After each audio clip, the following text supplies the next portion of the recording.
Naître et grandir est financé par la Fondation Lucie et André Chagnon. La mission de la Fondation est de prévenir la pauvreté. On pourrait travailler comme fondation sur plusieurs choses. On pourrait financer des logements sociaux, par exemple.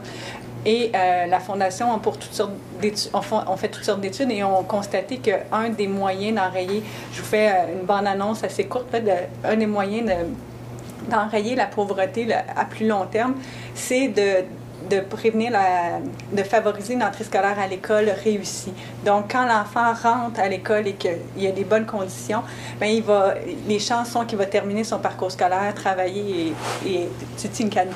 Alors que s'il rentre avec pas toutes les conditions gagnantes des primaires, bien, ça part mal et s'il décroche, bien là, on retombe dans le cercle de la pauvreté. Alors, c'était vraiment c'est le facteur le plus important et c'est pourquoi on travaille là-dessus. Une entrée scolaire à l'école réussie, ça veut dire des habiletés langagières, ça veut dire des habiletés à attendre son tour, ne pas interrompre les autres quand ils parlent. Pour ceux qui sont professeurs ici, lever la main quand on veut poser une question. C'est toutes des habiletés que si l'enfant ne possède pas, être capable d'écouter. 90% des informations qu'on obtient sont par l'écoute. Donc, toutes ces choses-là, être capable d'un contrôle postural, être capable de toutes les habiletés sociales, la lecture. Bon, si on n'a jamais été exposé avant l'âge de 5 ans à un livre et que le premier contact qu'on a, c'est au moment de l'apprentissage de la lecture, ça va être beaucoup plus complexe. En tout cas, je pourrais vous en parler. Je pourrais faire une conférence juste là-dessus, mais ça, je vais vous épargner. Alors, donc, la Fondation a décidé de financer un site web, un magazine, pour un peu travailler, aider, outiller les parents, les accompagner, les soutenir dans leur rôle parental. Toujours, comme je vous dis, dans le but de atteinte de cet objectif-là. Les autres magazines, les autres médias sur le marché vendent de la publicité et se contentent... c'est bandé! Bonjour! Bonjour! Alors, les autres magazines, les autres médias vont se contenter de tout clic, vont se contenter de... Bien, je dis se contenter, c'est pas négativement, là, eux, ils vendent de la publicité, donc s'ils ont des lecteurs, s'ils ont des pages vues, c'est tout ce qui importe parce que c'est dans leur modèle d'affaires. Moi, je venais de l'entreprise privée, fait que j'avais ce modèle d'affaires-là bien intégré. On a des super bons résultats, je vais vous les présenter tout à l'heure. On a des super bons résultats, fait que là, je me disais, bon, check, ma job est faite. Et là, mon vice-président, il m'a dit non, je suis désolée, ça ne s'arrête pas ici dans notre cas. On veut non seulement savoir s'ils viennent sur le site, mais on veut savoir s'ils lisent et qu'est-ce qu'ils font après avec leur lecture. Tu sais. Au début, en toute honnêteté, je vous dis, j'étais un peu réfractaire. Là, parce que comment on peut faire ça, savoir s'ils l'ont fait, ça se fait pas. Là, ça se fait pas. Puis bon, j'étais un peu réfractaire. Mon VP lâchait pas le morceau. Ma tête comprenait ce qu'il voulait dire, mais vraiment, je me disais, je vois pas comment je vais y arriver. Oui, je peux faire un sondage en bas de page, avez-vous aimé cette page, mais je voyais pas comment on pourrait évaluer l'impact sur les bénéfices. Et je suis allée à une conférence avec une de mes collègues et j'ai entendu Pierre parler. Et là, j'ai eu l'impression d'avoir Dieu le Père apparaître devant moi. J'ai dit « Ah, mon sauveur! » Fait que là, j'ai dit « S'il y en a un qui peut m'aider, c'est lui. » Fait que je suis allée le voir tout de suite après. On a pris contact.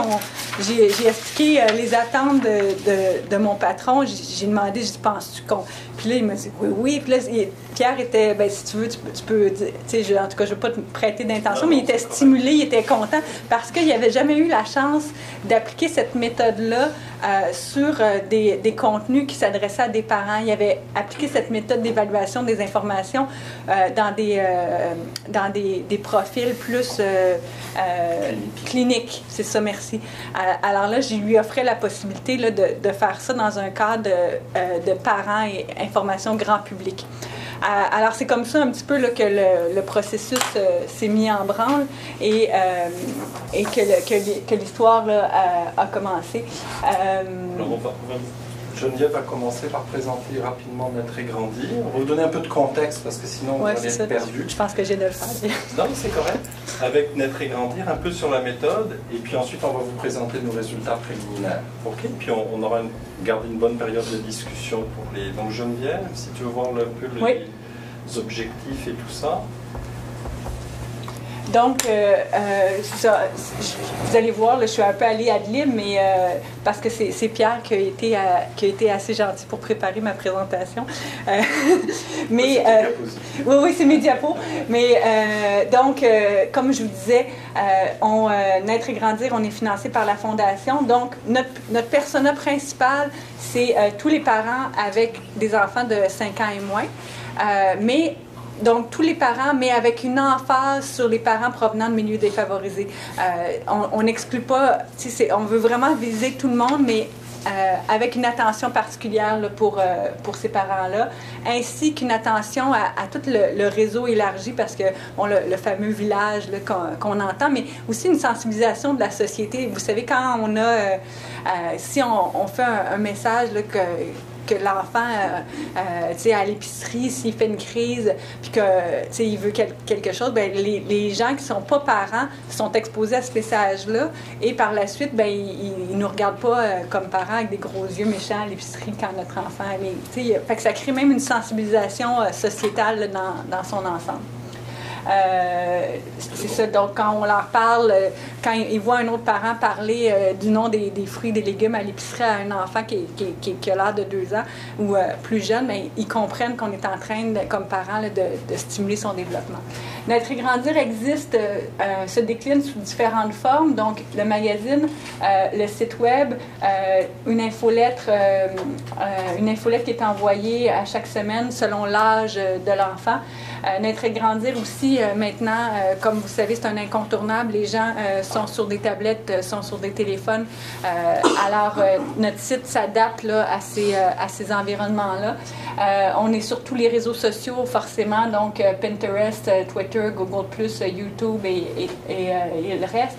Et on a des campagnes ciblées à chaque année depuis maintenant 8 ans sur différents thèmes. On a fait la lecture, par exemple, et là, cette année, on est sur le thème des habiletés sociales. Cela dit, on ne dit pas on ne veut plus toucher à la lecture, c'est juste qu'on choisit une des habiletés justement dont on parlait pour favoriser une entrée scolaire à l'école réussie. On la met un peu sous un microscope ou sur un rayon X pour faire un gros coup de tam-tam pendant quelques semaines là, pour vraiment sensibiliser. Mais dans le magazine, sur le site, on continue à parler de lecture en continu, mais en ce moment, le focus, le projecteur vient sur les habiletés sociales. Le contenu de Naître et Grandir est particulier. Bon, chaque média, que ce soit Châtelaine, que ce soit la presse, on a toute une ligne éditoriale. La ligne éditoriale du contenu de Naître et Grandir, on veut un contenu crédible. Donc, régulièrement, le contenu est mis à jour là, par des spécialistes relus en continu. Là, merci, Kathleen. Réaliste aussi, on veut que les gens réalisent que c'est des gestes simples qu'on peut faire au quotidien, que ça prend pas beaucoup de choses, donc des conseils très, très pratiques. On veut encourager les parents à prendre leurs propres décisions, non pas leur dire quoi faire. Donc, le magazine est un peu comme un buffet de plein d'idées, de gestes et de conseils simples. Puis les parents, ce qu'on veut, c'est piger dans ce buffet-là quelques idées qui, pour vous, font du sens et résonnent.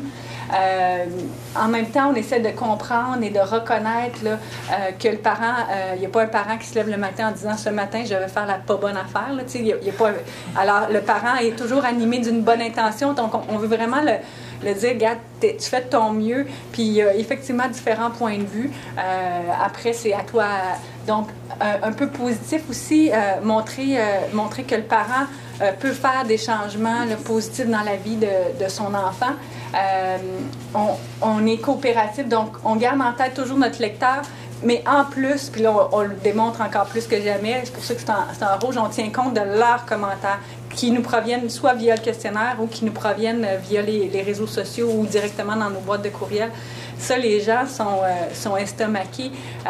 Ils vont recevoir une réponse personnalisée. On ne donne pas de conseils parce qu'on est des journalistes, mais on leur dit, OK, on entend ce que vous dites, il y a telle fiche qui pourrait peut-être vous aider, ou on vérifie, on vous revient. Là, on dit, vous avez raison, on a ajusté la fiche. Des fois, c'est en l'espace d'une semaine. Quand tu as appelé chez Bell et que ça t'a pris 3 mois avant d'avoir réussi à te faire enlever le service étoile, ça fait du bien de se sentir entendu en une semaine. Ensuite, vous savez, en petite enfance, en précocité, tout est axé sur le développement de l'enfant, mais via le jeu, le développement global de l'enfant. On ne peut pas dire, mettons, OK, si je fais ce geste-là, comme par exemple la lecture, je suis en train de juste de travailler le développement cognitif. Non, l'enfant est assis sur vous, donc vous êtes en train de développer l'affectif. C'est toujours axé dans le développement global. Donc, c'est un peu vraiment tous les aspects là, de notre contenu. Tu me rajoutes des choses, hein, Kathleen, si j'oublie des morceaux. Là. ça fait pas de tout. Alors, juste vite, là, pour vous faire un petit peu la ligne de temps. Donc, au début, la Fondation, en 2005, a acheté un magazine qui était déjà existant, qui s'appelait La Jazette. Ça a pris le nom de Bien Grandir en 2006. Puis en 2012, là, on a décidé de tout ramener là, les outils sous le même nom, donc Naître et Grandir, qu'on avait lancé là, en 2009. En 2010, on avait lancé les infolettes, donc hebdomadaires et personnalisées. Donc, le parent s'inscrit et va recevoir une infolette si votre enfant a 2 ans et 3 semaines et que le vôtre a 3 ans et 5 semaines, vous ne recevrez pas la même infolette. Ça, c'est particulier aussi. Il n'y a pas beaucoup de sites Internet, surtout des sites Internet francophones qui offrent ça. Habituellement, c'est une infolette. Nous, quand j'ai 3 enfants, bien, vous recevez 3 infolettes différentes. Et en fait, à chaque semaine, à chaque lundi, nous, il y a 260 infolettes différentes qui partent. Alors, c'est... Mais bon, si je vous révèle les secrets de magie, là, en fait, le contenu a été fait, il y a des blocs qui ne changent pas. Donc, on adapte certains blocs à chaque semaine, mais sinon, le cœur reste le même. Par exemple, si mon enfant a 3 semaines et que le vôtre en a 5, bien, il y a 2 semaines, vous avez reçu la même infolette que moi. Ça, c'est les petits secrets de magie, là, parce que sinon on viendrait complètement fou. En 2011, on a rajouté des activités du programme Jeux d'enfants, qui est un autre programme financé par la Fondation. On a rajouté des recettes. Pourquoi des recettes? Juste une petite parenthèse pour ceux qui sont intéressés à faire du web. C'est qu'en fait, les gens ne taperont pas dans un moteur de recherche développement cerveau, par exemple, ou entrée scolaire à l'école réussie. Ils vont taper otite, fièvre, ou ils vont taper, par exemple, repas purée ou repas familial. Et ça, en fait, en web, il faut faire un peu surtout quand on a des contenus assez pointus comme les nôtres à faire connaître, on fait des hameçons, ni plus ni moins. Des fois, si vous faites de l'intervention, vous savez que des fois, d'avoir un magazine ou d'avoir une brochure peut vous servir comme de brise-glace pour entrer en contact avec une clientèle. Bien, tout le contenu qu'on met sur le site qui n'est pas directement relié à notre mission sert un peu à ça. Donc, on leur met du contenu santé, pas parce qu'on est un site santé, mais parce qu'on sait qu'une fois qu'ils vont être rendus sur le site où on va leur parler de santé, là, on peut les accrocher puis leur parler de développement du cerveau, leur parler qu'au moment du changement de couche, bien, si tu le regardes dans les yeux, bien là, tu es en train de stimuler son développement. Fait que c'est vraiment comme des hameçons.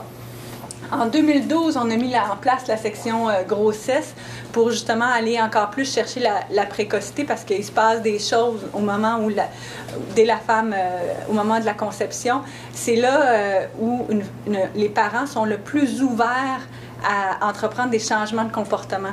Si quelqu'un peut arrêter de fumer dans sa vie, le moment de la grossesse est le meilleur moment où il risque de le faire. Fait qu'il y a beaucoup d'opportunités qui peuvent se faire au moment de la grossesse. Fait qu'on peut leur passer des choses.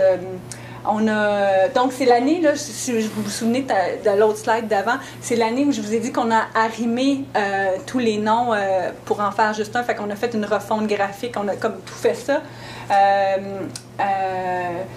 On a toutes pris les activités qu'on mettait dans le magazine, on les a tous mis sur le site, donc ça fait une banque de 300 activités qui sont rendues maintenant disponibles. Fait que ça, c'est encore là des hameçons et on a rendu disponible aussi une carte géographique. Là, donc les gens rentrent leur code postal et savent où ils peuvent se procurer le magazine dans un rayon de 5 km autour de chez eux. En 2013, on a continué donc la synergie web magazine campagne qui avait été amorcée en 2012. On a lancé les infolettes pour la section grossesse.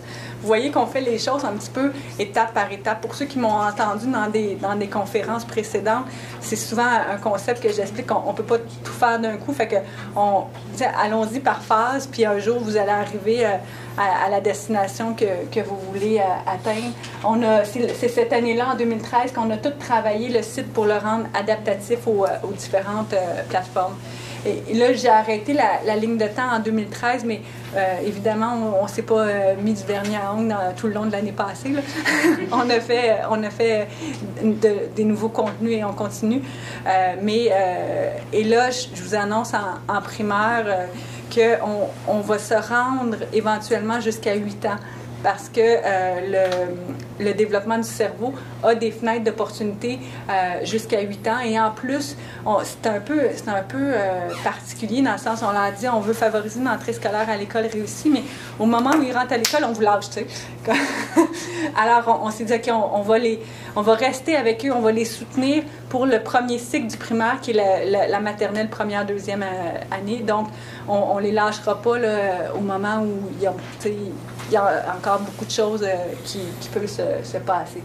Donc, c'est ça que je vous disais, que j'aurais pu me péter les bretelles et avoir des beaux bonus si j'avais été dans l'entreprise privée. Mais c'était pas suffisant ici. Donc, 33,8 pages vues dans le monde, 13,3 au Canada seulement, 17,3 visites, et pour 8,5 visiteurs uniques. Donc, la différence, c'est que un visiteur unique, c'est quelqu'un qui vient une fois par mois. Une visite, c'est que le même visiteur peut revenir plusieurs fois dans le mois. Donc, c'est pour ça qu'on a toujours plus de visites que de visiteurs uniques et qu'on a toujours plus de pages vues que de visites parce que la même personne peut regarder, évidemment, plusieurs pages. Je vous parlais des infolettes tout à l'heure. Alors, juste à titre d'information, on a 110 000 parents enfants inscrits à l'infolette parce que c'est leurs enfants en janvier 2015. On vient tout juste de réaliser là, une grosse enquête avec la firme Somme et ce qu'on a constaté, c'est que on pourrait passer... ça, c'est la méthodologie. C'est ça, parce que vous, ça vous intéresse. C'est un échantillon représentatif sur un annuaire classique, une enchère classique. Peut-être la seule limite, ça va être le taux de réponse qui est bas. Donc, il faut prendre les résultats avec un grain de sel, évidemment. Mais avec une répartition. Enfin, une enquête classique.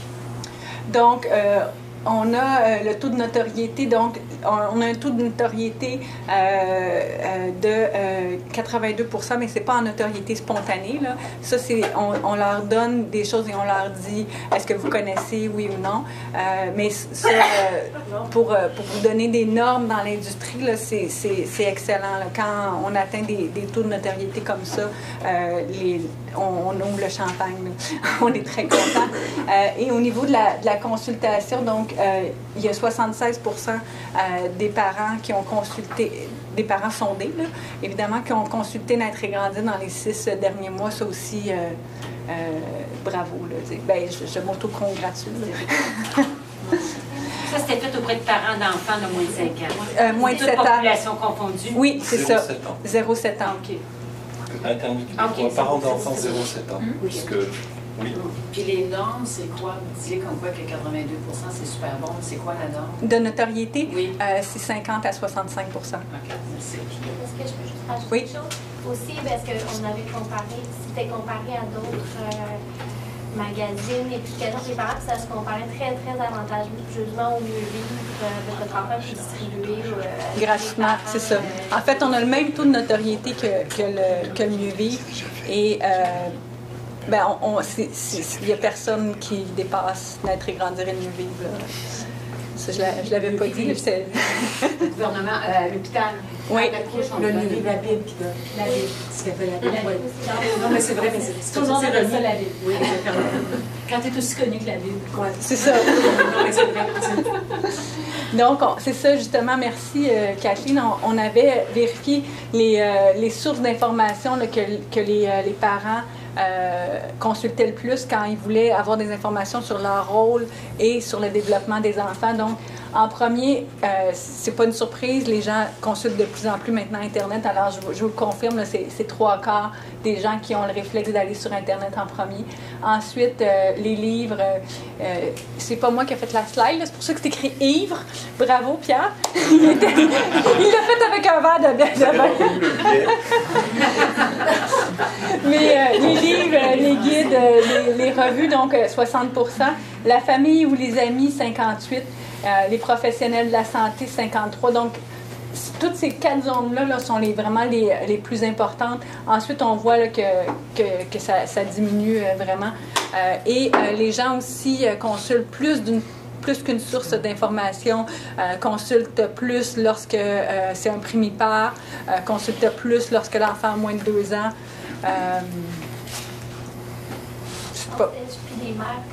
Les mères consultent plus que les pères. Ce que j'observe aussi, ce qu'on observe sur les réseaux sociaux, toutefois, puis moi, je vois une différence là, entre le moment où on a lancé la page Facebook et aujourd'hui. C'est les mères vont nommer vont partager avec leur conjoint. Donc, par exemple, mettons, je ne sais pas que mon mari s'appelle Nicolas, mais je vais trouver un article qui est intéressant, puis en commentaire, je vais taguer mon chum pour qu'il voit. Ça, on a vu une grande augmentation, puis spécialement même dans le dernier 18 mois, là, on le constate. Oui, il y a vraiment beaucoup. Une grosse partie des commentaires, en fait, c'est juste des noms d'autres personnes qui se font taguer pour qu'ils voient l'article. Puis des noms de gars. C'est comme, toi, tu regardes pas, là, mais moi, j'ai regardé pour toi, là, puis vole-les, là!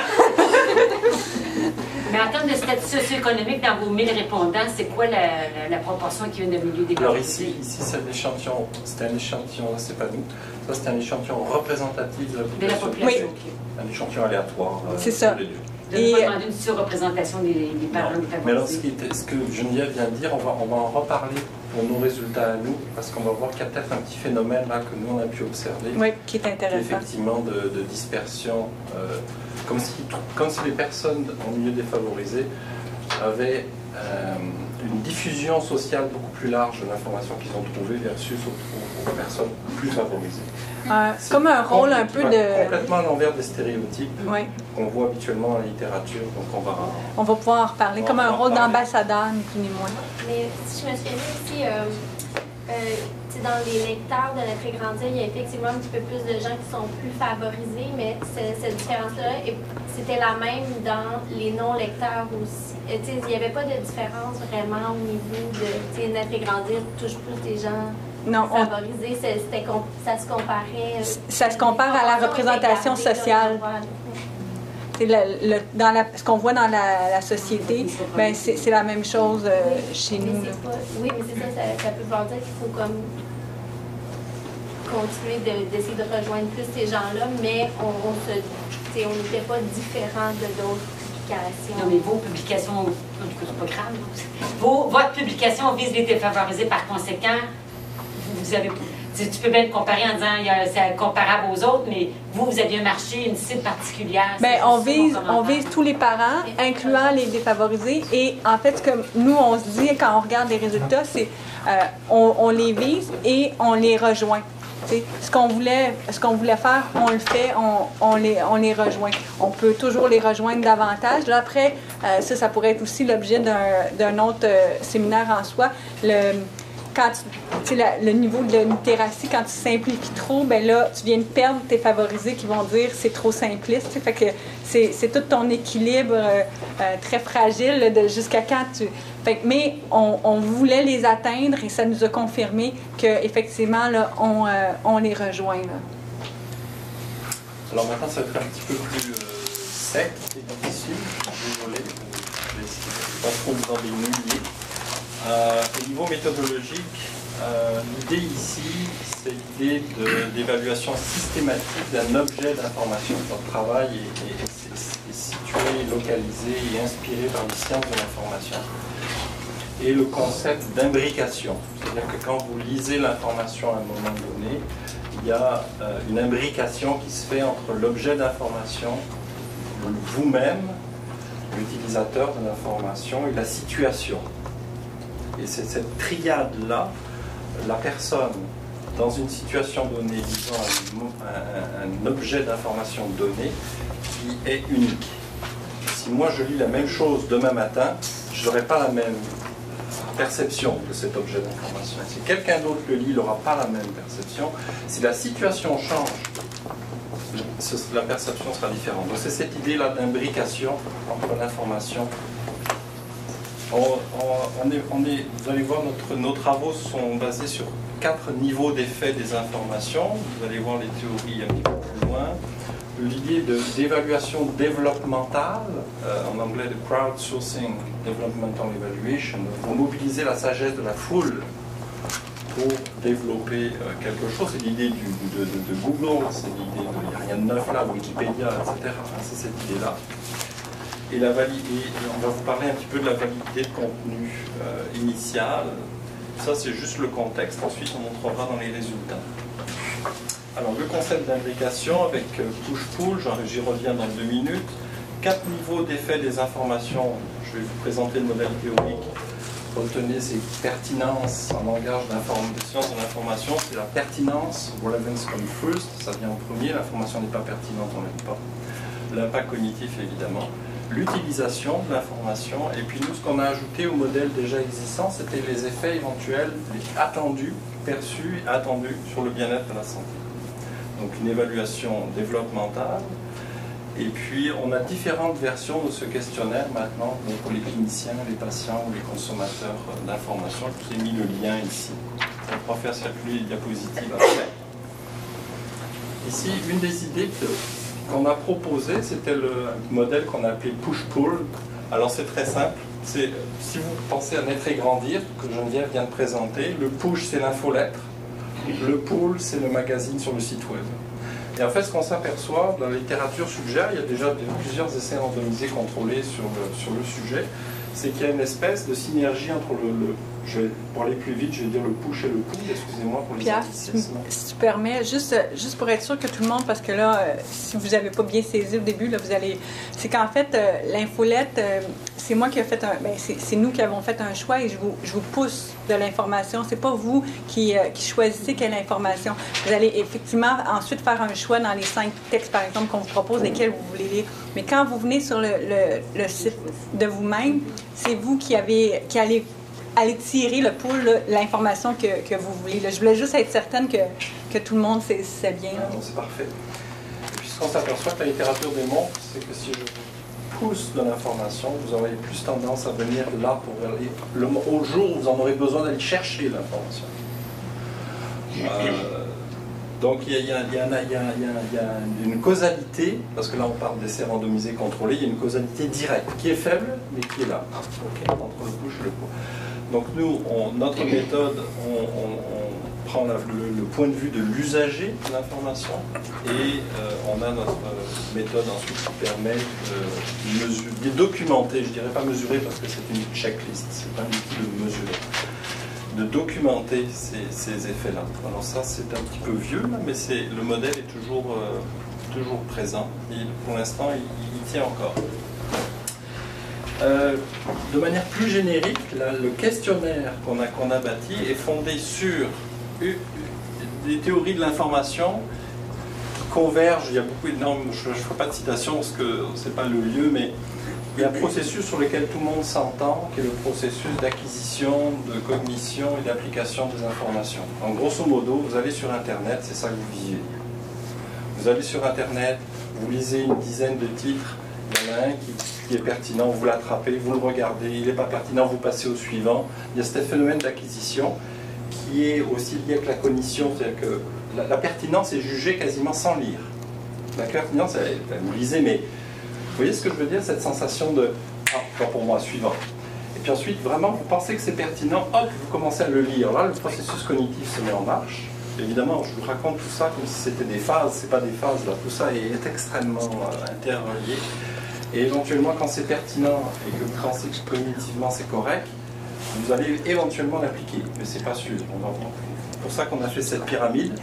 Pour 100 objets pertinents, il y en a peut-être 90 qui vous dire ah, un impact positif, j'ai appris quelque chose ou c'est chouette, mais peut-être uniquement 50 ou la moitié que vous allez dire ah, je vais peut-être l'utiliser, parce qu'il y a des choses, ah, j'ai appris quelque chose de nouveau, c'est le fun, mais est-ce que je vais l'utiliser demain matin?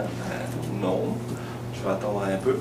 Et puis éventuellement attendre des bénéfices, là aussi ça tombe, la fraction tombe peut-être à 20 ou 30. Hein. C'est ce qu'on observe dans nos études précédentes. On observe à peu près de 90% de pertinence quand les gens cherchent, 70% d'impact cognitif positif, c'est la moitié qui est utilisée, puis un tiers qui est avec des bénéfices attendus. Donc ça, le modèle est dans Jazzist.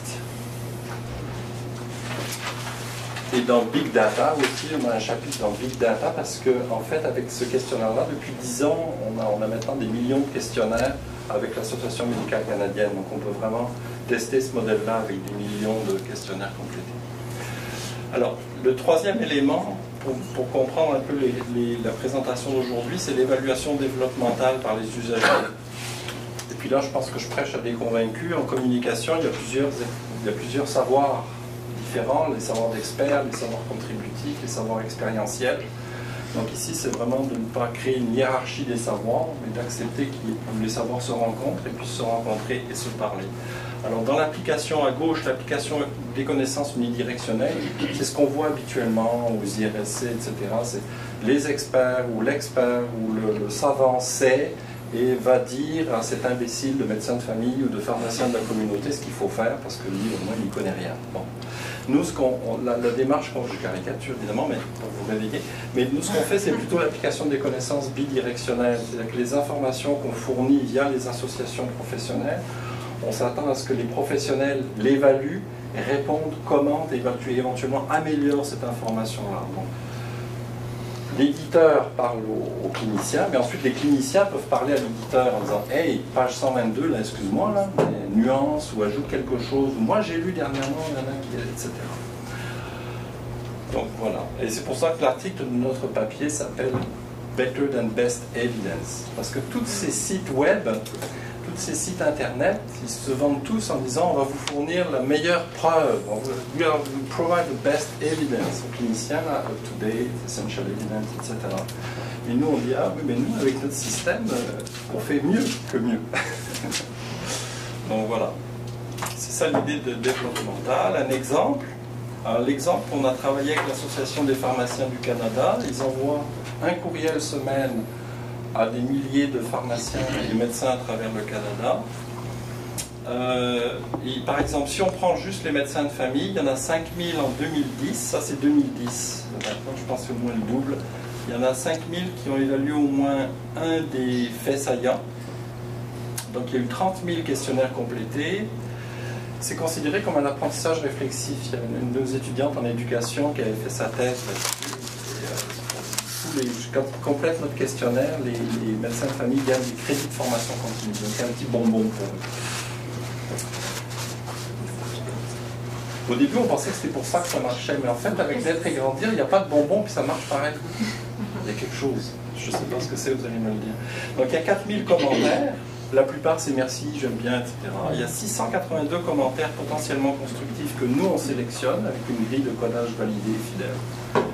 Et il y en a 126 qui ont quand même conduit à des commentaires constructifs, donc à des changements de contenu. Alors évidemment, à la fin, la proportion n'est pas beaucoup, mais pour l'éditeur, ce que l'éditeur dit, nous, c'est un trésor, c'est une mine. On veut ce contact avec nos...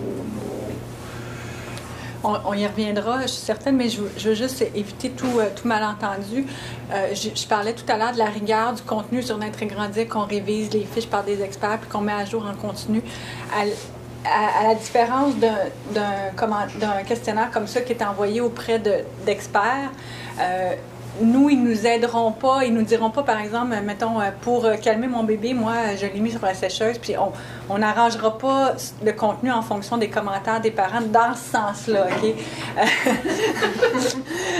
Mais on va améliorer les informations, par exemple, si le parent nous dit « j'ai pas compris » ou la fiche n'était pas assez claire, ou il y avait une question, mais au niveau du contenu, c'est pas ce qu'on attendait de l'input du parent, là. On va s'entendre avec les autres experts. Tu voulais juste amener la nuance. Tout à fait. Donc, qu'est-ce que c'est la méthode d'évaluation des informations? Donc, c'est pas le questionnaire est assez. Le questionnaire c'est marginal. C'est le système qu'il y a autour qui est le plus important. C'est l'effet qu'ici, ce qui est évalué, c'est un objet systématique d'information. Pourquoi je dis ça? C'est parce que la plupart des enquêtes, etc., que vous livrez, on demande aux gens, bon, puis vous êtes allé sur Internet durant les 6 derniers mois, et puis, avez-vous aimé ça? Êtes-vous content? Bottom-up, bottom-down, je caricature, mais c'est à peu près ça. Là, ici, on entre dans un autre monde où c'est un objet d'information spécifique qui est évalué dans une situation spécifique donnée. Donc, on change de niveau. Alors, cette méthode pour les consommateurs, donc c'est une checklist dans un système que je viens de décrire, fondé sur un modèle théorique et des versions antérieures du questionnaire. On a fait une revue de littérature avec des documentalistes. On a eu des entrevues avec 16 personnes, monsieur et madame tout le monde, sur la pertinence et la représentativité des questions. Et ensuite, le résultat a été vu par un panel de 20 experts, 12 spécialistes en information et 8 chercheurs en santé. Ça nous a conduit à cette checklist avec 7 questions sur la pertinence, 8 questions sur l'impact cognitif, 5 questions sur l'utilisation et 7 questions sur les bénéfices attendus. Alors vous allez voir évidemment, après, dépendamment de l'audience et du contexte, il faut le revalider. Ça, comme tout outil, c'est endless. Donc ici, pour l'évaluation des informations de Naître et Grandir, on va vous parler des informations du site web et de l'infolettre. Et quand on va dire fiche, le mot fiche, c'est l'équivalent d'une page internet du site de l'infolettre. Les objectifs généraux de notre travail avec Naître et Grandir, c'était évaluer et améliorer la valeur des informations de Naître et Grandir du point de vue des parents. Le construit dans les sciences de l'information, le construit parent, s'appelle the value of information. Non pas les valeurs comme les valeurs religieuses, mais value, bon, la valeur. Et puis là, il y a plusieurs concepts sous-construits, pertinence, impact cognitif, etc. Donc, le construit de base, c'est de valeur. Et évaluation développementale par les parents. Puis aussi, contrairement à d'autres évaluations, par exemple sur d'autres sites, où c'est le site dans son ensemble qui est évalué. Ils vont dire, est-ce que les informations sont utiles, est-ce que vous trouvez des bénéfices? Nous, on est allé encore plus loin. Je pense qu'on aime les défis. Si je vous ai dit qu'on envoie 260 infolettes, ben non, on n'évaluera pas le site dans son ensemble, ça serait beaucoup trop facile. Alors, on va évaluer chacune des fiches. Donc, c'est pour ça qu'ils disaient chacune des pages web. Est-ce que la fiche sur les pleurs, celle-là, vous avez obtenu des bénéfices? Est-ce que celle sur les cauchemars, non? OK, bon, est-ce qu'il y a un problème? Est-ce qu'il y avait des bénéfices qui auraient pu être attendus de cette fiche-là? Parce que c'est pas toutes les fiches non plus qui peuvent espérer un bénéfice. Des fois, on fait juste comme expliquer des informations. Absolument. Pour l'éditeur, c'est intéressant parce que ça nous permet de lui donner des résultats par fiche. Est-ce que vous pouvez donner des exemples des formes d'utilisation que vous mettez dans le questionnaire? Oui, on y arrive, c'est ça. J'ai juste fait une petite parenthèse pour être sûr que vous saisiez bien que c'était chacune des fiches dont on parle et non pas l'ensemble du site.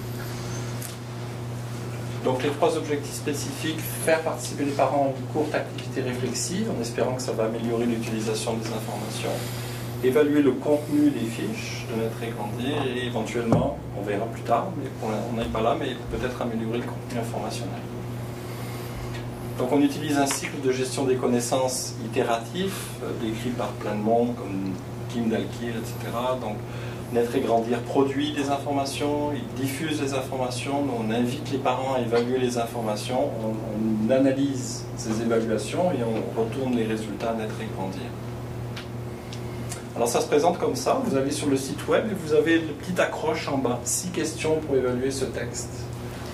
Les accroches changent, vous les changez de temps en temps. Mais... Ici, on a fait différents tests juste pour ceux qui s'intéressent. Là, on a mis Exprimez-vous, on a mis Aidez-nous à grandir, on a mis, je me souviens plus de... On avait testé différentes formulations et étonnamment, les 6 atteignaient les mêmes résultats. Là. Il n'y en a pas... Si j'avais pu vous dire, c'est cette phrase-là qui marche. Mais non, désolé. Ils étaient tous égales. Aussi, la fenêtre n'est pas toujours ouverte. En fait, au début, là, la fiche est courte, mais si la fiche est moindrement longue, la fenêtre apparaît au moment où il arrive dans le bas de la fiche. Donc, il y a comme un code au moment de la signature. Le truc sort parce qu'il ne faudrait pas que ça soit là en début de texte alors qu'il n'a pas comme terminé sa lecture. Là. Et aussi parce que c'était trop populaire, on est un peu victime de notre succès, donc à l'été dernier, Naître et Grandir avec raison a installé un cookie qui permet de ne pas vous achaler, qui évite la fatigue du répondant. C'est que si vous avez répondu, vous avez évalué une fiche, on va vous laisser tranquille pendant un mois.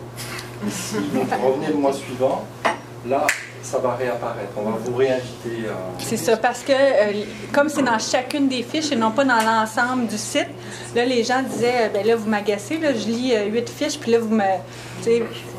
Fait que dès que tu réponds une fois, on te donne un mois tranquille. Juste pour vérifier que j'ai bien compris, ce qu'on voit ici, les gens arrivent à partir d'un courrier électronique, ils arrivent sur ce que moi j'appellerais une page web. Oui. Donc c'est comme un endroit dans le site web qui est comme un sous-ensemble du site. Non, c'est sur le site, toutes les pages du site. Mais oui, c'est ça, vous avez raison. Tu peux y aller directement ou tu peux y aller via ton courriel. Il y a deux courrier va renvoyer. Si on clique sur quelque chose dans le courrier, on va envoyer un page qui donne ensuite des questions. Exactement. Oui. Donc moi, je passe à une page web finalement.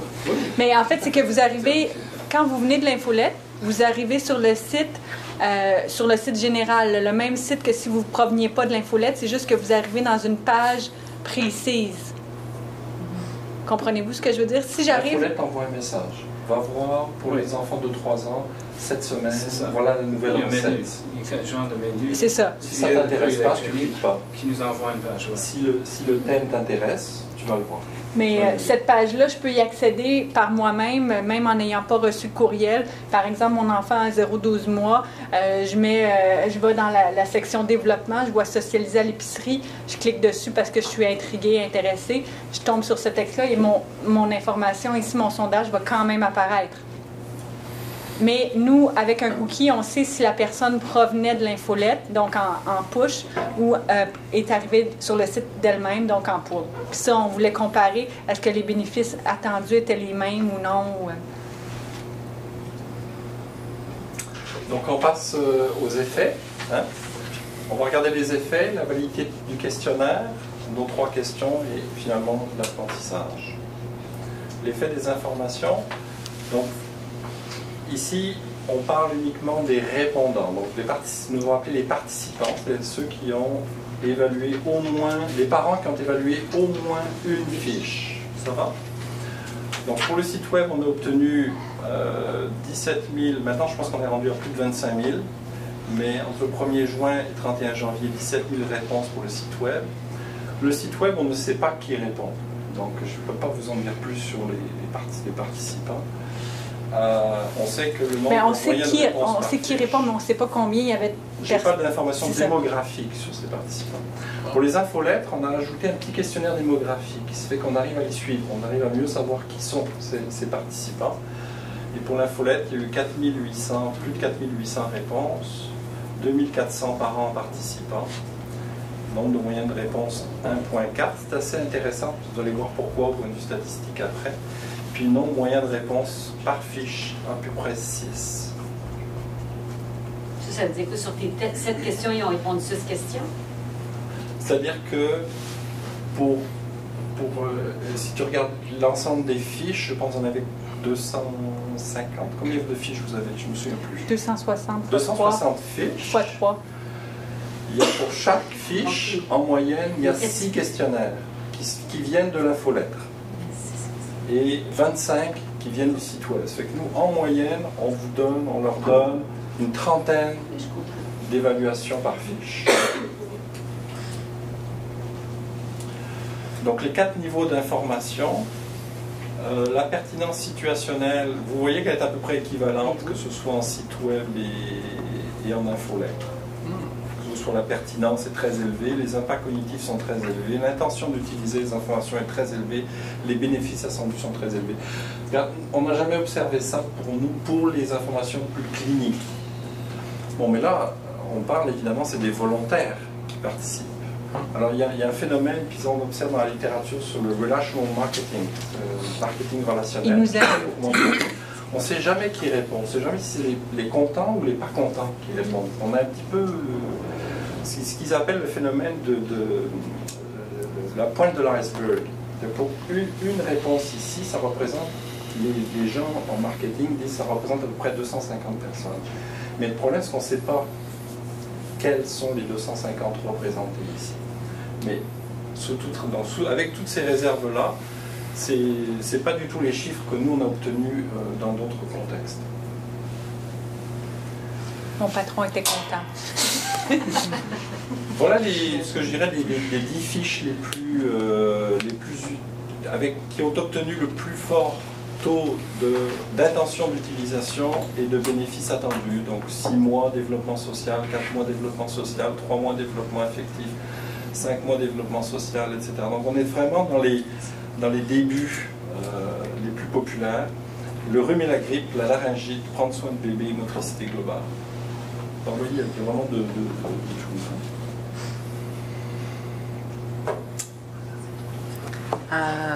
Vas-y, Rémi, lance-toi. Non, parfait. Non, c'est bien. Je vais décrire l'information démographique pour les parents participants. Il y a de 2400 participants uniques qui ont complété le questionnaire démographique. La majorité sont de femmes. La majorité sont âgées entre 25 et 44 ans. La majorité vivent avec un conjoint et avec leurs enfants. 12% et demi ont un revenu familial inférieur à 40 000 $, et 7,5% ont un diplôme de secondaire ou un grand diplôme. Nous avons marqué ces ces participants de faibles revenus et de faible niveau d'éducation pour notre analyse. À cause des personnes dont on vous a parlé tantôt. C'est la représentation graphique, on n'est pas surpris de l'âge, c'est surtout 30-34 ans. Et on a quelques grands-parents. On a beaucoup d'ailleurs dans les commentaires. Je suis la grand-mère, etc. Oui. C'est très amusant les commentaires comme ça.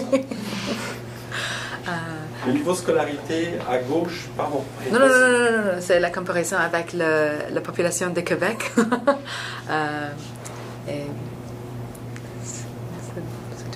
Un petit peu plus, donc surreprésentation des plus scolarisés, sous-représentation de moins scolarisés, c'est logique, on demande aux gens de compléter un questionnaire. Il faut vraiment, il y a une barrière là, évidemment. Même chose, sous-représentation des plus pauvres. Donc vous n'êtes pas étonné dans les répondants, dans les participants à l'étude. Et ça, je l'ai déjà montré, je crois. Oui. Je pense que tu recules. Et au Québec, vous voyez, bon, on n'est pas dans l'Outaouais, toutes les régions sont représentées. On va faire l'analyse statistique pour comparer avec les gens qui s'inscrivent à l'infolettre. Donc, RIM va voir si la répartition cartographique est la même que les lecteurs de l'infolettre. On travaille aussi beaucoup au sein de l'organisation avec les RTA, qui sont les 3 premières lettres du code postal, puis les secteurs défavorisés. Donc, on va faire une cartographie. On l'a fait pour l'exercice avec le magazine, entre autres, tous nos distributeurs. Est-ce qu'on a suffisamment de magazines qui sont distribués en fonction du nombre d'enfants par RTA et du nombre d'enfants défavorisés aussi?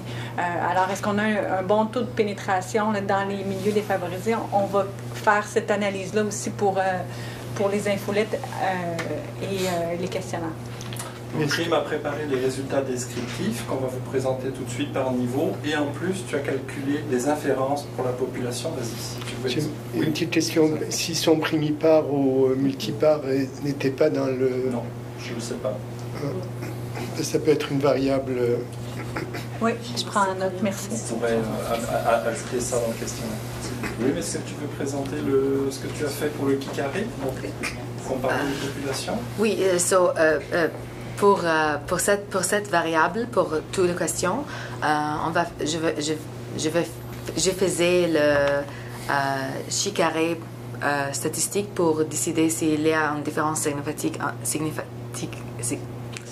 significative entre les variables.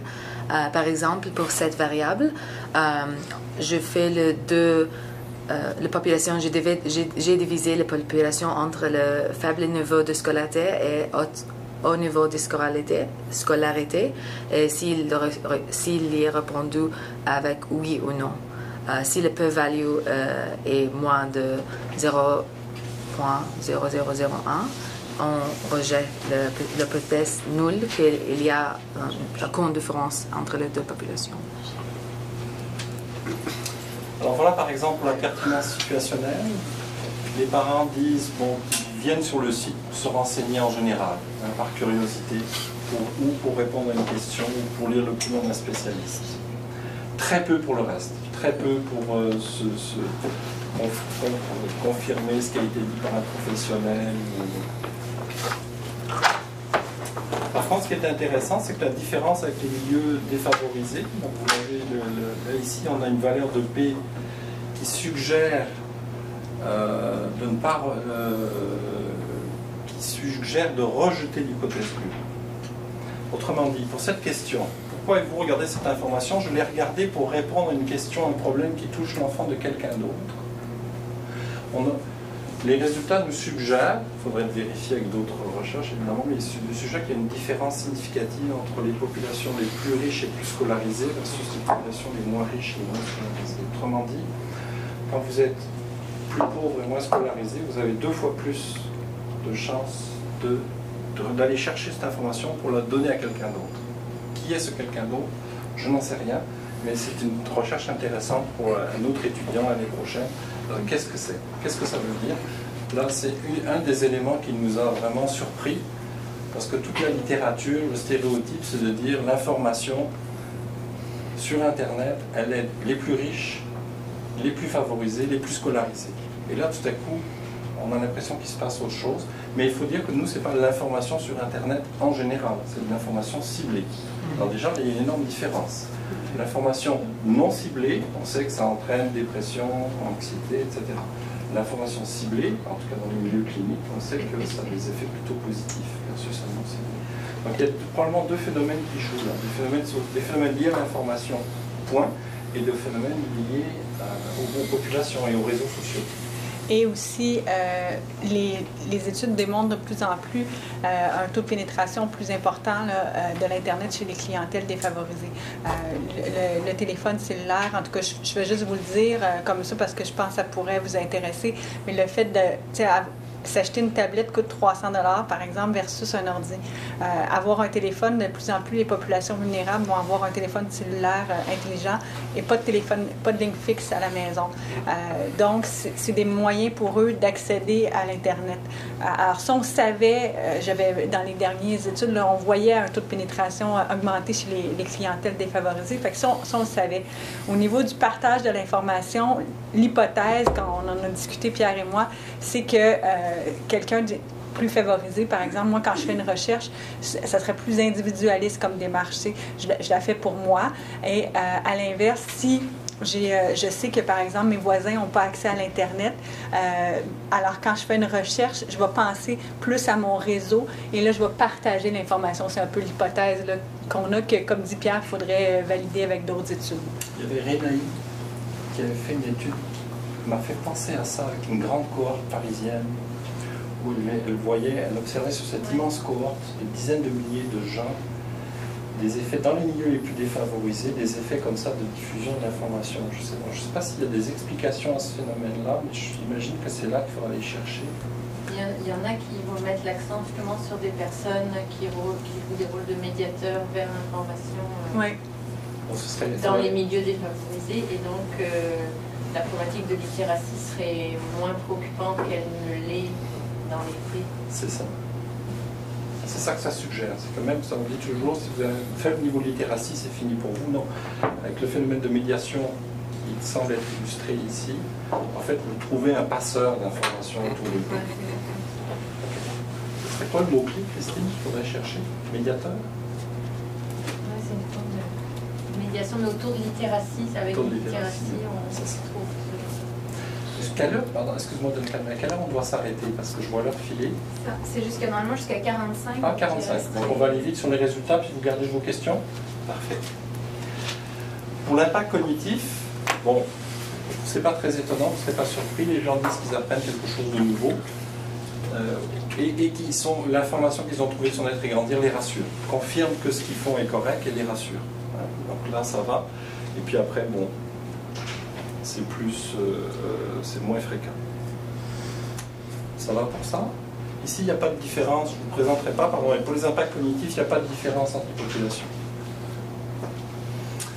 Pour l'utilisation des informations maintenant, vous voyez ici les différents résultats. Les gens disent, je vais utiliser l'information, je savais quoi faire, puis je vais utiliser l'information pour vraiment le faire. C'est-à-dire vraiment, ça me dit, ok, je le fais, je suis correct, je le fais. Mieux comprendre, ça c'est l'aspect conceptuel de l'information. Il y a 4 types dans la littérature, il y a 4 types d'utilisation de l'information. Je appelle ça SILC, symbolique, instrumental, légitimité, conceptuel. Donc, le premier, légitimante, l'utilisation légitimante de l'information, c'est vous lisez quelque chose, ah je suis correct, je le fais. Le deuxième aidera à mieux comprendre, c'est l'aspect conceptuel de l'information. Vous avez l'impression de comprendre, vous lisez quelque chose, ah ça y est, j'ai compris. Quand on étudie, on vit ça tous les jours. Je ne savais pas quoi faire, ça c'est l'instrumental. Vous faites quelque chose grâce à l'information. Et puis, j'utiliserai cette information pour discuter, ça c'est l'aspect symbolique. Vous utilisez l'information comme étant quelque chose qui dit voilà ce qu'il faut faire. C'est pas moi, c'est Naître et Grandir qui le dit. Voilà. Pouvez-vous juste répéter l'acronyme, s'il vous plaît, j'utilise SILC, symbolique, instrumental, légitimant, conceptuel. Merci. Bienvenue. Ça remonte aux années 70, l'utilisation des recherches, l'utilisation de la science, etc. J'invente rien. Ici, par contre, c'est intéressant, il y a une différence entre les populations. Donc, il semblerait que les populations les plus pauvres, les moins scolarisées, utilisent 2 fois moins l'information pour être plus sûrs de quoi faire. C'est comme si on ne se sentait pas... Hein, je ne sais pas trop comment... Ça touche le sentiment de compétence parentale. Voilà, merci. On se complète. C'est beau? Non, je n'ai pas tout à fait compris de ce que vous avez dit. C'est que les populations moins favorisées auraient un sentiment de compétence. Là, je fais un raccourci très, très court, là, mais auraient un sentiment de compétence parentale moins fort. Tu te sens moins en capacité de faire les choses. Tu sais pas. Donc, l'information. Tandis que quand tu es plus habilité, tu confirmes, tu le savais déjà, tu dois juste te faire confirmer. Mais alors que le moins favorisé doute un peu. Moi, en lisant l'interprétation que je pourrais faire sans savoir plus, c'est plus que quand le parent qui a du temps peut aller lire des choses pour se rassurer. Un parent qui n'a pas beaucoup de temps va aller chercher des choses pour trouver de l'information précise et non pas juste pour se rassurer. Ça peut être un peu différent, c'est-à-dire qu'il va aller plus chercher, cibler d'informations qui répondent à des besoins spécifiques plutôt que d'avoir à se rassurer dans d'autres problématiques qui l'empêchent de se rendre. Ça peut être une autre hypothèse aussi qui pourrait être vérifiée. C'est juste, est-ce que vous pensez que le parent moins favorisé a moins de temps parce qu'il est pris ailleurs? Pris ailleurs, mais je pense, en fait, parce que c'est juste de cibler en disant qu'ils ont moins de compétences parentales. C'est la situation. Pour toi, c'est la situation qui est différente? Oui. Non, j'ai pas dit moins de compétences. J'ai dit se sentent moins compétents. C'est le sentiment de compétence parentale. Oui, c'est les perceptions qu'on récolte. C'est ça. C'est ça. Non, c'est pas le. J'ai beaucoup mais j'ai beaucoup trop d'amour pour ces parents-là. Non, c'est vraiment leur sentiment. Mais c'est vrai que je pense qu'il faut insister là-dessus, c'est la perception qu'on est allé collecter. C'est pas du tout, je ne suis pas du tout en train de mesurer les choses, de vous dire la vérité, etc. Vraiment au niveau perception. Hein. Au niveau des bénéfices attendus, bon, améliorer le bien-être, la santé et le bien-être, on s'y attendait, mais être moins inquiet, ça c'est intéressant parce que, hein, encore une fois, quand on regarde les grandes études sur Internet en général, ça a plutôt tendance à augmenter l'anxiété des gens. Ici, on voit un exemple où l'information ciblée diminue, tendance plutôt à diminuer worries, c'est pas l'anxiété, mais l'inquiétude. Souvenez-vous des caractéristiques du contenu que je vous ai dit aussi, donc tout le côté réaliste, près des parents, ça doit jouer là-dedans. Ensuite, aider à gérer un problème, on s'y attendait. Prévenir un problème, c'était intéressant. Et puis, plus impliqué dans les décisions, comme si une capacité d'engagement qui est là. Alors, quand on regarde maintenant les différences entre les populations, on s'aperçoit qu'en fait, pour les populations avec faible revenu, moins scolarisées, c'est comme si elles s'attendaient à moins de bénéfices. À quelque part, il y a moins d'attentes. Il y a beaucoup moins d'attentes. Il y a 2 fois moins d'attentes. Par contre, elle semble proportionnellement plus rassurée que la population plus riche et plus scolarisée. Et de manière très significative, il semble que l'information l'engage beaucoup plus dans les décisions. Encore une fois, c'est des perceptions. Et l'aide à être plus satisfait, à peut-être mieux comprendre et plus satisfait des soins et des services reçus. Et parallèlement à cette étude-là, nous, on fait beaucoup de groupes de discussion et de sondages avec Léger. Et ce qu'on observe là croise des données qu'on avait déjà obtenues. Quand on leur montre un geste, les populations plus vulnérables sont plus sujettes à le faire et veulent qu'on leur dise quoi faire, très précisément. Là. Donc, plus impliqués, on l'avait déjà dénoté, là, ça confirme. En termes de situation, je suis en train de faire du millage sur ta réflexion. Par curiosité, je suis allé regarder si les fiches étaient à peu près les mêmes qu'elles regardaient dans les 2 populations. Les 50 premières, tu allais regarder les 50 premières, c'est à peu près les mêmes. Tu sais, je me dis peut-être qu'il y a quelque chose, on est passé à côté, puis les parents les plus défavorisés vont les voir, tac, tel type de fiche, puis les autres d'autres. Non, ça semble pas être un problème de différence d'information. Oui. Je vais faire du millage aussi là-dessus. Est-ce qu'il ne serait pas intéressant de prendre les fiches et d'évaluer le niveau, entre guillemets, de gravité ou d'intérêt pour un problème particulier et de voir s'il y a une variation en fonction aussi des thèmes qui sont abordés? Oui, alors absolument, ça c'est ce qu'on fait de manière routinière. On leur rend. Elles sont intéressées à ça, de très grandir. C'est les résultats par utilisation. Parce qu'effectivement, il y a des fiches où les parents disent qu'ils ne l'utilisent pas. Mais quand ils regardent la fiche, ils disent bah oui, c'est normal. On ne s'attendait pas à ça. Vu le contenu de la fiche, c'est logique. Par contre, ils sont intéressés par ça parce que peut-être qu'il y a des fiches où on s'attend, quand les gens le lisent, qu'ils fassent quelque chose. Alors là, si tout à coup, pour cette fiche-là, il y avait un taux d'utilisation très faible, là on se dit oh, ma fiche a un problème. Mais on n'a pas rencontré ça à date. Et par exemple, si cette information m'aidera à être moins inquiet, ça dépend du type de problème. Est-ce qu'il y a des problèmes relativement un peu inquiétants? Donc, exactement. Est-ce qu'il n'y aurait pas une pondération à amener? Alors c'est pour ça que je suis allé voir les types de fiches. Okay. Regardez dans les 2 populations et dans les... J'ai pas fait toutes, mais dans les plus... on regarde les plus puis les moins. C'est les mêmes. Oui, c'est ça. Donc pour finir, la question qu'on a nous derrière, c'est est-ce que la validité de ce questionnaire pour les parents. Et donc on a fait une petite étude mixte de validation de contenu du questionnaire avec les parents, avec une partie quantitative, c'est RIM qui a calculé des ratios de pertinence pour chaque question, et une partie plus qualitative où on a justement Paola et puis Mathieu, des anthropologues médicaux et des gens formés en recherche qualitative au doctorat et au post-doctorat, qui sont interviewés des parents. Alors pourquoi c'est mixte? C'est parce que les résultats de la phase 1 ont informé la phase 2, autrement dit, RIM nous a dit, ben voilà, les parents qui ont accepté d'être interviewés, je vais vous dire là-dedans, je vais vous donner, elle nous a fait des tas, hein, les pauvres scolaires, avec pauvreté, revenus, scolarité et âge. Donc on avait à peu près toutes sortes de combinaisons, fait qu'on est allé chercher un petit peu toutes sortes de parents dans les entrevues pour essayer d'avoir le maximum de variations dans les parents. Et l'idée de cela, c'était l'idée pour nous, c'est de clarifier et simplifier le questionnaire. Alors là, je vous donne juste un petit exemple qui est amusant parce que vous voyez, même les profs se trompent et font des bêtises. On dit toujours à nos étudiants, puis alors on est vraiment, quand on voit une question où il y a un double barrel question, hein, quand il y a 2 questions dans une, moi je me suis aperçu que j'ai réussi à inventer le concept de 2 réponses dans une. Alors voilà, je donnais des choix de réponses. Oui, et j'ai bien compris tous les détails, mais là il y a 2 réponses dans une. Là, mais, là peut-être tu as l'impression d'être fin, bien tu réalises après. Mais les gens te le disent. Alors voilà ce qu'ils nous ont dit. Donc pour la question 1, pourquoi avez-vous regardé cette information? On donnait 7 choix de réponse. Ils sont tous pertinents, mais ils nous ont tous dit dans les entrevues, vous pourriez simplifier un peu, c'est bien compliqué. On va l'éliminer.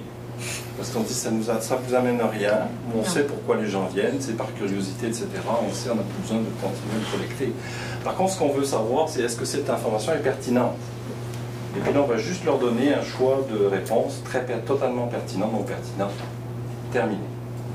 Et puis l'affaire des compris, ça c'est une affaire très importante pour l'information, pour les communautés. C'est quand les populations sont très hétérogènes, vous ne pouvez pas assumer que tout le monde va comprendre l'information. Autrement dit, quand je travaille avec de l'information clinique et qu'on l'envoie aux pharmaciens et médecins, tout le monde a la même formation, je m'attends à ce qu'ils comprennent l'information. Ici, non, ce n'est pas le cas. D'où l'idée d'avoir une deuxième question. Avez-vous compris cette information? Très bien, pas du tout. Parce que c'était amusant parce que dans les... Autant statistiquement que dans les entrevues, ça se complétait très bien. Statistiquement, oui, puis j'ai bien compris, j'ai tout bien compris, c'est très pertinent. Et aucun problème dans les entrevues. Oui, mais je n'ai pas tout compris, c'était moins pertinent, mais bon. Quand on a dit oui, mais je n'ai rien compris, dans les entrevues, les gens nous ont dit « Hey, vous nous insultez un peu, là ?» Je dis « Comment? On est allé voir la fiche, on a compris quelque chose. » Donc, ok, on a un problème, on va le régler. Donc voilà, on va faire ça pour toutes les parties du questionnaire, ce qui fait qu'à la fin, on va avoir un questionnaire très simple, révisé, dans sa validité de contenu écologique, parce que ce sont les usagers eux-mêmes qui vont nous guider dans la formulation du questionnaire. Oui? Avez-vous une idée du temps que les gens passent sur des fiches? Ou c'est pas être noté? Oui, ça, on sait tout. Oui, on sait tout. Des endroits où quelqu'un clique, mais s'enlève tout de suite parce qu'il ne regarde plus. Ah, il ne répondra pas au questionnaire. Il ne répondra pas au questionnaire, mais en moyenne aussi, je sais le temps consacré à chacune des fiches sur le site. Ça, habituellement, il y a une corrélation juste avec la longueur de la fiche. Mais sinon, il n'y a pas de... On n'a pas réussi à trouver de... Et finalement, la troisième partie, pour conclure, c'est l'apprentissage organisationnel. Donc, ne lisez pas tout. Grosso modo, c'est quoi faire avec les commentaires qu'on reçoit des parents. Donc, on a fait une petite analyse de contenu usuel, grille de codage, avec manuel de codage, avec définition, exemple, etc., qui a été développé à la fois par quelqu'un de Naître et Grandir et Paola, justement, une chercheur et quelqu'un de Naître et Grandir, une éditrice de Naître et Grandir, pour avoir les deux côtés de la médaille. Et donc elles ont fait petit bout par petit bout, vous faites un bloc de commentaires, vous vous asseyez, vous vérifiez, vous améliorez votre guide de codage, vous faites un deuxième bloc de commentaires, vous pouvez essayer, etc. Jusqu'à arriver à quelque chose, pour les 50 derniers commentaires, elles m'ont appelé, elles disaient, on est prêt, on est bon, on a 84% d'accord interjuge brut. Je dis ok. Là maintenant, Rim et moi, on va prendre 200 commentaires, puis nous on ne connaît pas votre guide de codage. Puis nous on est externe, puis on va voir si ça marche. Alors à peu près ça marche. Ça marche à peu près, pas pour tout, mais presque. Ça marche pour la plupart des codes qui sont importants. Ça ne marchait pas pour le code action rapide nécessaire. Mais l'intérêt de cet exercice, c'est de se dire, ok, on voit ce qui manque, on comprend qu'est-ce qui n'est pas clair et on va réviser le manuel de codage. Action rapide nécessaire, il y avait une couple de commentaires des parents nous disant, au secours. Je me suis tu as un exemple en particulier mais des fois, ça va être des gens qui ont une situation familiale problématique puis qui nous demandent de l'aide. Alors, ils ne peuvent pas donner de l'aide, mais au moins, ils pourraient répondre rapidement en disant contacter Info Santé. Ou la ligne parent. Etc. Donc, ce code-là était problématique, on va le résoudre. Et puis, les 3 derniers codes, aussi, on avait un très mauvais accord interjuge parce qu'on avait du mal à voir la frontière entre ce qui était la raison de la visite sur le site et un témoignage de parents. On a eu beaucoup de témoignages de parents. C'était intéressant pour l'éditeur parce qu'il va pouvoir réutiliser ces témoignages. Des gens qui n'écrivent pas pour demander quelque chose, mais juste pour décrire quelque chose, vraiment témoigner. Et c'est très éventuellement quelque chose qui pourrait être une ressource ensuite pour le site. Donc voilà, on a un accord parfait ou presque parfait ou substantiel pour la majorité des codes. Et les autres, ça va nous permettre d'améliorer le... Alors je sais qu'on est un petit peu fini. Bon, ceux qui veulent quitter, peut-être vous pouvez quitter. S'il y en a ceux qui ont plus des questions et qui veulent continuer la discussion, nous on est là. Ça nous fait plaisir de répondre.